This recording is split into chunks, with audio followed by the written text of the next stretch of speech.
Breaking news చూస్తున్నాం. Telangana assembly సమావేశాలు ఈ నెల 13 వరకు జరగనున్నాయి. ఈ నెల 10న బడ్జెట్ ప్రవేశపెట్టనున్నారు.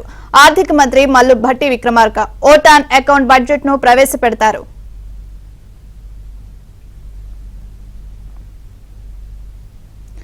ఇక అసెంబ్లీ సమావేశాలు ఈ నెల 13 వరకు జరగనున్నాయి. దీనికి సంబంధించి పూర్తి సమాచారాన్ని మా తెలంగాణ బ్యూరో ఇన్ఛార్జ్ నవీన్ అందిస్తారు. నవీన్. సో ప్రియాంక, మొత్తం మీద తెలంగాణ బడ్జెట్ సమావేశాలు ఇవాళ మొదలయ్యాయి. ఇవాళ ఉభయ సభలను ఉద్దేశించి గవర్నర్ తమిళిసై జాయింట్ సెషన్ లో ప్రసంగించారు.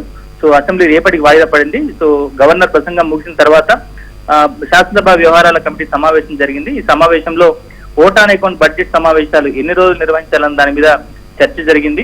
సో మొత్తం మీద 5 రోజుల పాటు ఈ సమావేశాలు జరగాలని చెప్పని నిర్ణయించారు. సో ఆల్రెడీ వాళ్ళ ఒక రోజు అయిపోయింది. సో రేపు గవర్నర్ తీర్మానానికి, అంటే గవర్నర్ ఇవాళ స్పీచ్ ఇచ్చింది కాబట్టి స్పీచ్ కు సంబంధించి ధన్యవాదాలు తెలిపేటువంటి తీర్మానాన్ని రేపు ప్రవేశపెడతారు. సో ఆ తర్వాత ఎల్లుండి అంటే శనివారం రోజున తెలంగాణ ఓటాన్ అకౌంట్ బడ్జెట్ ని అసెంబ్లీలో ఇటు ఆర్థిక మంత్రిగా ఉన్నటువంటి భట్టి విక్రమార్క ప్రవేశపెడతారు. కౌన్సిల్లో మరో మంత్రి ప్రవేశపెడతారు. దుద్దిల శ్రీధరబాబు ప్రవేశపెడతారు. సో ఆ తర్వాత ఆదివారం రోజు సెలవిస్తారు. సో సోమవారం, మంగళవారం ఈ 2 రోజుల పాటు అసెంబ్లీ సమావేశాలు జరగబోతున్నాయి. అంటే మొత్తం మీద ఈ ఓటాన్ అకౌంట్ బడ్జెట్ సమావేశాలు 5 రోజుల పాటు నిర్వహిస్తున్నారు. సో రేపటి నుంచి 4 రోజుల పాటు ఓటాన్ అకౌంట్ బడ్జెట్ సమావేశాలు జరగబోతున్నాయి.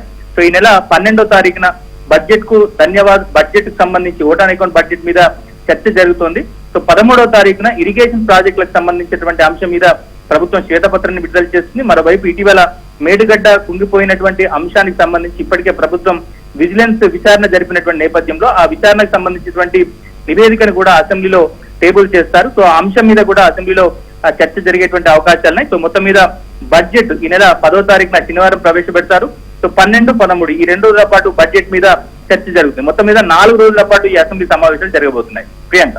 Right, thank you Naveen.